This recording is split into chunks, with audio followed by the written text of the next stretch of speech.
ሴፕቴምበር 27 2024 ላይ ኒውዮርክ ውስጥ የተባበሩት መንግስታት ጀነራል አሴምብሊ ሆል ወይም አዳራሽ ውስጥ የእስራኤል ጠቅላይ ሚኒስትር ቤንጃሚን ኔታንያሁ ንግግር የማድረግ ተራ ደረሰው። እሱ ንግግሩን እንደጀመረም ከግማሽ የሚበልጥ ብዙ ዲፕሎማቶች ለኔታንያሁ ጀርባቸውን አሳይተው አዳራሹን ለቀው ወጡ። ይህም ተቃውሞ ነበር ማለት ነው። ያውም ተቃውሟቸው ደግሞ ቀላል ነው። እስራኤል ጋዛ ላይና ሊባኖን ላይ ቦምብ የምታዘንበውን ታቁም እያሉ ነበር። እነሱ አዳራሹን ለቀው ቢወጡም ምን ጥቅም አለው? ከዛ ከትንሽ ጊዜ በኋላ እስራኤል ወደ የመን በድጋሚ ቦምብ ማዝነቧን ጀመረች። የጋዛን ብቻ እኒ ከተባለ በአንድ ዓመት ውስጥ ብቻ ከ42,000 በላይ ንጹሃን ተገለዋል። በሚገርም ሁኔታ ከሟቾች ውስጥ ህጻናትና ሴቶችም ቁጥራቸው በዛ ያለ ነው። በሚሊዮን የሚቆጠር ሰዎች ቤት ማጣታቸው እሱን እንኳን ተወት ብናደርገው ማለት ነው። አሜሪካ፣ የአውሮፓ ህብረትና እንግሊዝ ለእስራኤል በተደጋጋሚ በጣም ብዙ ጊዜ ማስጠንቀቂያ ሰጥተዋታል። ምክንያቱም ይህ ጦርነት አቅጣጫውን ቀይሮ የበለጠ አስቀያሚ ይሆናል እያሉ ሲያስጠነቅቁ ነበር። ደሞም ነው ኦክቶበር 1 2024 የተከሰተው ክስተት የሚያሳየው። እሱም ኢራን ከ1800 ኪሎ ሜትር ርቀት ላይ ሆና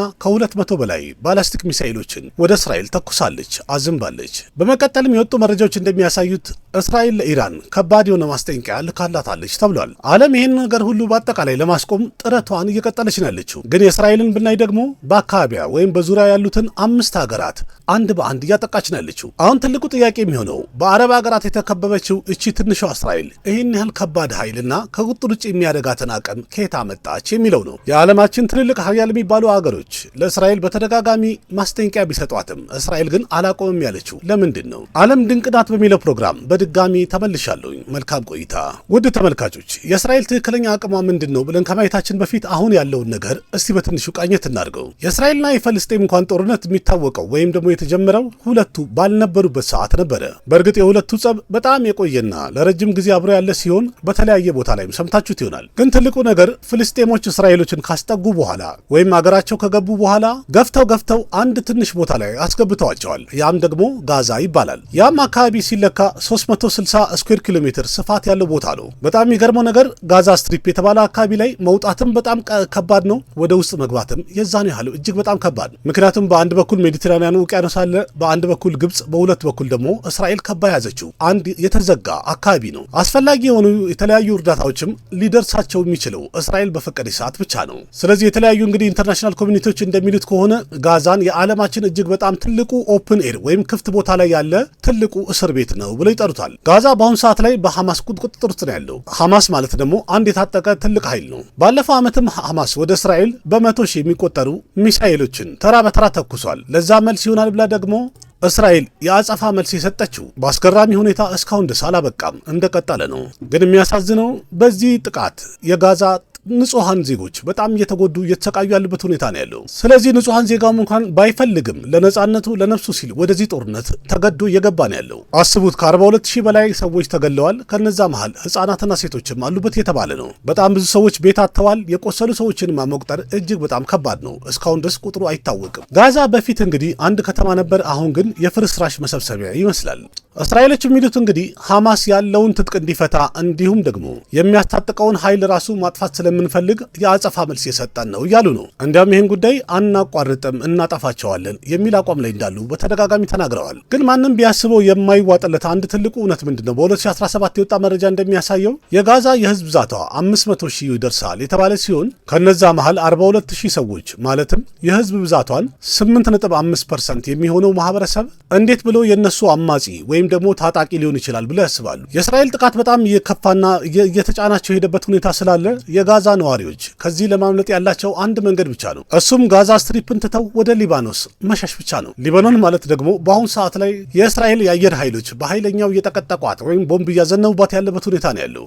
ቢሆንም ግን ከዛ ወጥቶ ወደዛ መሄድ ያን ያህል ቀላል አይደለም። መጀመሪያ ወደ ግብጽ፣ ከዛ በኋላ በቀይ ባህር አድርገው ወደ ጆርዳን ይገባሉ። ከዛ በኋላ ወደ ሲሪያ፣ ከዛ በኋላ መጨረሻ ሊባኖን ይደርሳሉ ማለት ነው። ሊባኖስ ውስጥ ትልቁ ነገር የሂዝቡላ ትልቅ ቁጥጥር ስላለ ነው። ሂዝቡላ ማለት ደግሞ በኢራን የሚደገፍ አንድ ትልቅ ሚሊተሪ ቤዝ ነው። ይሄ ቡድን ራሱ ደግሞ ጋዛ ውስጥ ያለው ሐማስንም የሚረዳው በእንደዚህ አይነት መልኩ ነው። ግን ትልቁ ጥያቄ ደግሞ ሂዝቡላ ማን ነው ብለን ስናይ በ1980ዎቹ አካባቢ እርስ በርስ ጦርነት በተነሳ ሰዓት ላይ እስራኤል ሊባኖስን ተቆጣጥራ ነበር። ስለዚህ ሊባኖስ ውስጥ እርስ በርስ የተዋጉ የነበሩት ማህበረሰቦች አንድ ላይ በመደራጀት እስራኤልን ለመቃወም ወይም ደግሞ ለመግፋት ባደረጉት ጥረት አንድ ግሩፕ ተመሰረተ። እሱም ሂዝቡላ ተባለ።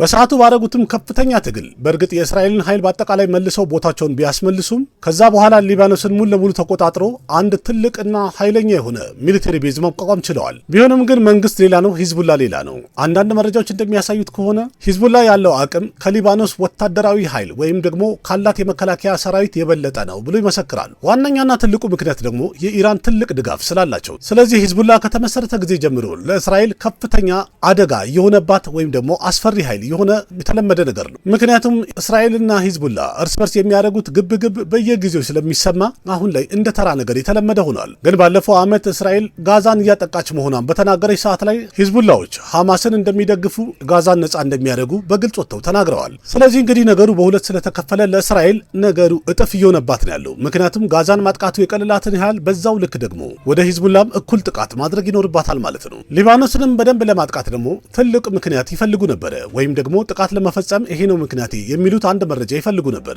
አንዳንድ መረጃዎች እንደሚያሳዩት ከሆነ እስራኤሎች የተለያዩ ፔጀሮችና ወኪቶኪ ሬዲዮችን ቦምብ አጥምደው ለነሱ እንዲሸጥላቸው አድርገው ፕላን አድርገዋል ተብሏል። በዛም የተነሳ ሴፕቴምበር 17ና 18 የሂዝቡላ ከ3000 በላይ የሆኑ ሬዲዮና ፔጀሮች በእኩል ሰዓት አንድ ላይ ፈንድተዋል። እስራኤሎች እንዴት አድርገው አቀነባበሩ፣ እንዴት አድርገው ሸጡላቸው፣ እንዴት አፈነዱ የሚለውን እንግዲህ በቀጣይ በአንድ ቪዲዮ ይዤላችሁ መለሳለሁ። ይሄ ጥቃት ከደረሰ በኋላ ሂዝቡላዎች እስራኤል ላይ ያሳበቡ ሲሆን ለዚህ ጥፋቷ ወይም ለዚህ ጥቃቷ መልስ ይሆናል ብለው በጣም ብዙ ሮኬቶችን ወደ እስራኤል ተኩሰዋል። እስራኤልን መልሳ ለማጥቃት የምትጠብቅ የነበረውን እድል በቀላሉ አገኘች።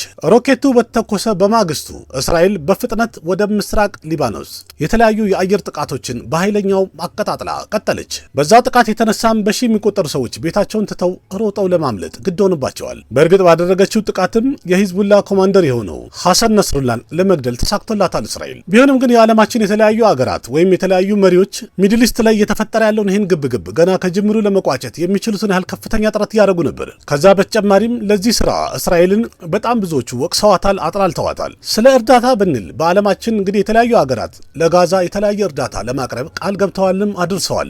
የአሜሪካንም ብናይ ሴፕቴምበር 30 2024 ላይ ሬውተር እንደዘገበው አሜሪካ ለጋዛ ነዋሪዎች የ$300 ሚሊዮን እርዳታ አበርክታለች ብሏል። ማርች 7 2024 ላይ የአሜሪካው ጠቅላይ ሚኒስትር ጆ ባይደን ጋዛን ለመርዳት አንድ የሚሊተሪ መርከብ ይገነባል ብሎ ተናግሮ ነበር። ከዛ በተጨማሪም በቀጣይ ደግሞ $53 ሚሊዮን የሚያወጣ የሰብአዊ እርዳታ ወደ ጋዛ እንልካለን ብሎ አሜሪካኖች ይህንንም ተናግረው ነበር። ይሄ ነገር ከተሰማ በኋላም የተለያዩ ዌብሳይቶች ላይ ይሄ ነገር በጣም በስፋት የተዘገበና የተወራ ነገር ነው። ስለዚህ እንግዲህ በዓለማችን ላይ የተለያዩ ሀገራት ወይም በጣም ብዙ ሰዎች ብዙ መንግስታት እስራኤልን ስለ ጉዳዩ የወቀሳት ነው ያሉት። እስራኤል ግን አላቆመችም፣ ወደፊት ቀጥላበታለች። ምንድን ነው ምክንያቷ?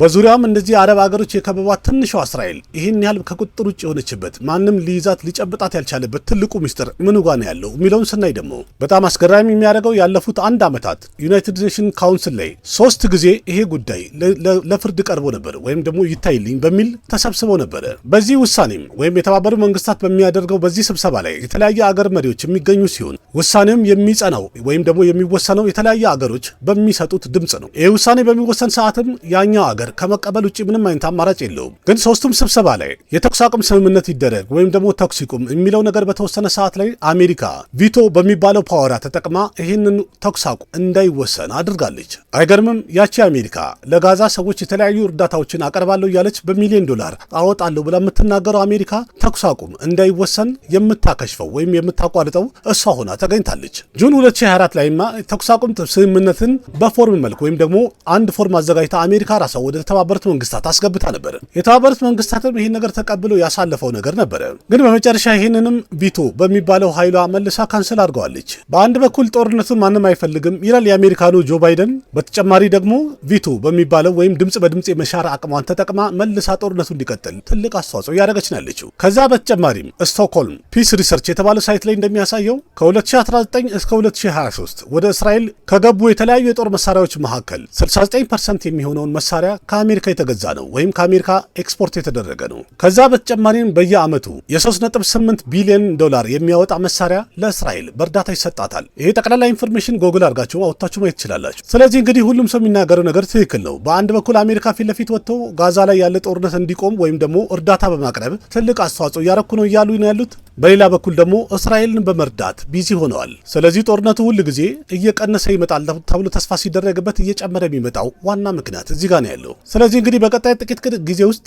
ሚድል ኢስት ላይ ይሄ ጉዳይ በጣም አስቀያሚ መልክ ይዛል ተብሎ እየተፈራ ነው ያለው። ሁላችሁም አሁን እያሰባችሁ ይሆናል እና አሜሪካን ይሄን ነገር ማድረግ ምን አስፈልጋት፣ ለምን እንደዚህ ታደርጋለች ብላችሁ ካላችሁ መልሱ ቀጣዩ ነው። የዚህ ጥያቄ መልስ የሚገኘው ከእምነት ጋር ተያይዞ ነው። አሜሪካ ውስጥ ያለ አንድ ዊተን ኮሌጅ ጥናት አድርጌያለሁ ብሎ ባወጣው መረጃ እንደሚያሳየው አሜሪካ ውስጥ በጣም ትልቅ የሆነ ማህበረሰብ ወይም ከ30 እስከ 35% የሚሆኑት እንዴት ናቸው? በባይብል ላይ ወይም በመጽሐፍ ቅዱስ ላይ ሙሉ እምነት አላቸው። ያንንም በደንብ አጥብቀውም ይከተሉታል። ስለዚህ እነዛ ማህበረሰቦች የሚያምኑት የእስራኤል መኖሯ ወይም መጠበቋ ባይብል ላይ የተጻፈ ነው ወይም የታዘዘ ነው ብሎ ያምናሉ። የመጽሐፍ ቅዱስ ቃል ነው ብሎ እንደማመን ነው። ከዛ በተጨማሪም ደግሞ አሜሪካ ውስጥ አንድ ኦርጋናይዜሽን አለ። የእነሱም ስራ እስራኤልን መጠበቅና ለአይሁዶች ድምፅ የመሆን ስራ ነው የሚሰራው። ይህ ኦርጋናይዜሽንም ባጭሩ ሲጠራ ኩፊ በመባል ይጠራል። ማለትም ክርስቲያን ዩናይትድ ፎር እስራኤል ማለት ነው። በዓለም አቀፍ ደረጃ ይሄ ኦርጋናይዜሽን 10 ሚሊዮን የሆኑ አባሎች አሉት። ከነዛ መሃልም የአሜሪካን የህግ አስተዳደር ወይም ደግሞ ስልጣንን የሚመሩ እጅግ በጣም ትልልቅ የሆኑ ስሞች አብረው አሉበት። እነዚሁ አክራሪዎቹ ደግሞ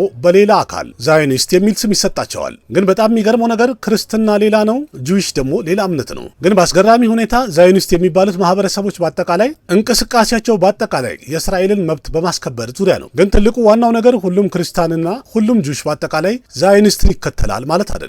ከዛ በተጨማሪ እነዚህ ዛዮኒስቶች በአሜሪካን መንግስት ውስጥ የተለያዩ ፍላጎታቸውን በቀላሉ ማሳካት ማሟላት ይችላሉ።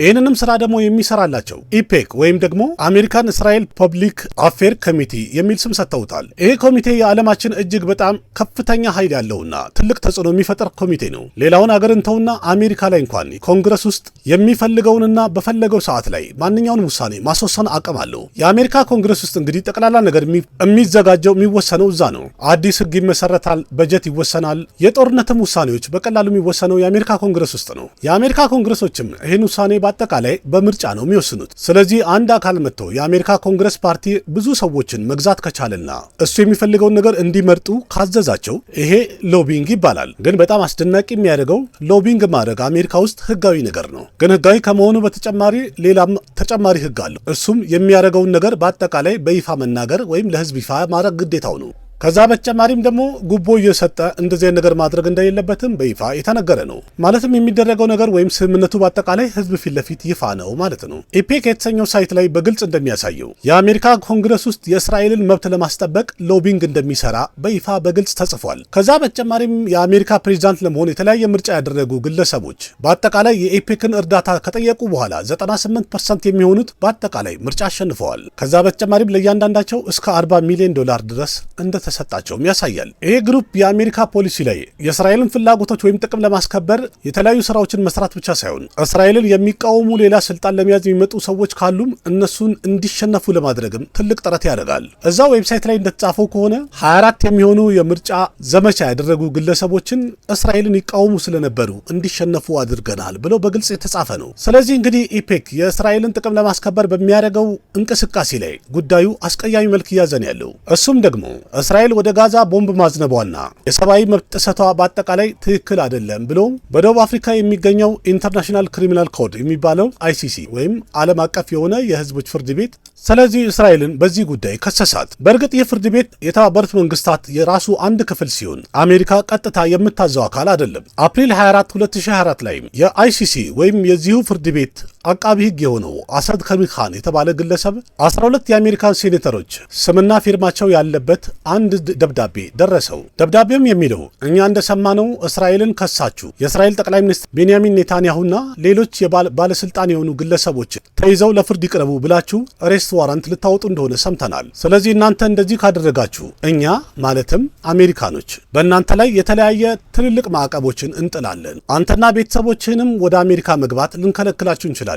በመጨረሻ ላይም ደብዳቤ ላይ በግልጽ የተጻፈው እስራኤልን ታርጌት ካረክ እኛ ታርጌት እናደርጋለን። መጨረሻ ላይም የተጻፈው አስደንጋጭ ነው። አስጠንቅቀንሃል ወይም ዝተንብሃል ነው የሚለው። ከደብዳቤው ጋርም አብሮ ጎን ለጎን 12ቱ የአሜሪካ ሴኔተሮች ፊርማቸው አብሮ ተቀምጧል። የኢፔክ ዌብሳይት ላይም ገብታችሁ ብታዩ እነዛ ሁሉ የፓርላማ አባላት በዝርዝር ማየት ትችላላችሁ። በአጠቃላይ ለእስራኤል ፌቨር የሚሰሩትን ከዛ በተጨማሪም ለእስራኤል የተለያዩ ፈንዶችን እየሰበሰቡ መሆኑንም በግልጽ ደረታቸውን ነፍተው ጽፈዋል። ለአይሲሲም የዛቻ ደብዳቤ የጻፉት እዚህ ውስጥ ያሉ ግለሰቦች መሆናቸውንም በግልጽ በድፍረት ደረታቸውን ነፍተው ጽፈዋል። ቢሆንም ግን ታሪኩ በዚህ አያበቃም። ስለ ቦንድ እንኳን ያው ሁላችንም እናውቃለን አይደል? በአባይ የተነሳም ቦንድ ማለት እንግዲህ መንግስት የሚያወጣው ኢንቨስት ማድረጊያ መንገድ ሲሆን ከኢንቨስተሮች የተለያዩ ገንዘቦችን ይሰበስባል። ከዛም ቦንድ ለገዛው ሰው በየዓመቱ ጥቅም ይሰጠዋል። የዚህ ዋና ጥቅሙ ምንድነው? በብድር መልኩ መንግስት ከማህበረሰቡ የተለያዩ ገንዘቦችን በቀላል ያገኛል። ስለዚህ ቦንዱን መመለስ ባለበት ሰዓት ላይ መንግስት ደግሞ መልሶ ያንን ቦንድ ሲገዛ ሰዎቹ ተጠቀሙ ማለት ነው። ወደ ዋና ታሪክ ስንመጣ ዘጋርዲያን የተሰኘው ዌብሳይት ላይ እንደተጻፈው ከሆነ ኦገስት 2023 ላይ የእስራኤል ቦንድ ተሽጦ ነበር አለ። ኦሃዮ ስቴት አካባቢ በተደረገ ስብሰባ ላይ በአጠቃላይ አሜሪካ ውስጥ ላሉ ማህበረሰቦች ኢሜል ተደርጎላቸው $5 ሚሊዮን የሚያወጣ ቦንድ ትገዛላችሁ ተብሎ ኢሜል ተደርጎ ነበር። በእርግጥ አንድ የመንግስት አካል ይህን ያህል ውድ የሆነ ነገር መሸጥ ወይም ቦንድ መሸጥ በጣም ከባድ ነው። ምክንያቱም ብዙ ስብስብ ነገር አለ። በዛ ላይ ደግሞ ከተለያየ ኮሚሽኖች ውሳኔ ወይም ፍቃድ ማግኘት ግድ ይለዋል። ግን የሚደንቀው ነገር ቦንድ እንሸጣለን በተባለ በ24 ሰከንድ ውስጥ የአሜሪካ ማጅስትሬት ቢሮ መሸጥ ትችላላችሁ ብሎ ፍቃድ ሰጣቸው። ከዛም በኋላ የታወቀው ሐማስና እስራኤል ጦርነት በጀመሩ ሰዓት ከአሜሪካ ከተለያዩ ስቴቶችና የተለያዩ ግዛቶች ላይ $1.7 ቢሊዮን የሚያወጣ የእስራኤል ቦንዶች ተሽጠው ነበር። ስለዚህ እንግዲህ አሜሪካ እስራኤልን ለመርዳት አንድ ሳይሆን 1000 የሆኑ መንገዶች አሏት። ከነዛ መሃል የመጨረሻ የሚባለው አሜሪካ ሚድል ኢስትን ሰፖርት ማድረጓ ነው። እንደሚታወቀው አሜሪካና ኢራን ለረጅም ዓመታት አለመግባባት ወይም ደግሞ አለመስማማት በጣም የጸና የከፋ ደረጃ ላይ ነው ያለው። አሜሪካ አፍጋኒስታን ውስጥ 20 ዓመት መቆየቷም ይሁን ወላ ቀደም ብሎ ኢራቅ ላይ የነበራት ጦርነትም ቢሆን በዛ ኢራን ምቾት አይሰጣትም። ስለዚህ አሜሪካ እንግዲህ በርቀት ሚድል ኢስት ላይና ኤዥያ ላይ አንድ ታማኝ ጓደኛ እንዲኖራት ወይም አንድ ሀገር እንዲኖራት በጣም ትፈልጋለች። ስለዚህ በሁለቱም መሃል ላይ ያለች ደግሞ ታማኙ ሀገሯ እስራኤል ብቻ ናት። በእርግጥ ቢታይ ሚድል ኢስት ላይ ያለውን ጦርነት ማስቆም ያን ያህል ከባድ ነገር አይደለም ለነሱ። ግን ትልቁ ችግር የአረብ ሀገራት በአጠቃላይ የሚሉት ፍልስጤሞች ቦታቸው ይመለስላቸው፣ አገራቸው ይጠበቅላቸው ነው የሚሉት። እስራኤል ደግሞ እንደዚህ አይነት ሀሳብ በጭራሽ የምትስማማበትም መቼም የሚያናገራትን ሰው የምትሰማበትም ጆሮ የላትም። በምን መልኩና መቼ ያበቃል የሚለው ይሄ ጦርነት እንግዲህ ፈጣሪ ነው የሚያውቀው። ተስፋ አደርጋለሁ መቼስ ይሄ ቪዲዮ ብዙ ነገር ጠቅሟቸዋል፣ ብዙ ነገር አስረድቻቸዋለሁ ብዬ ተስፋ አደርጋለሁኝ። ዓለም ድንቅ ናት በሚለው ፕሮግራም በድጋሚ እስከምንገናኝ ደህና ሁኑ። ባባይ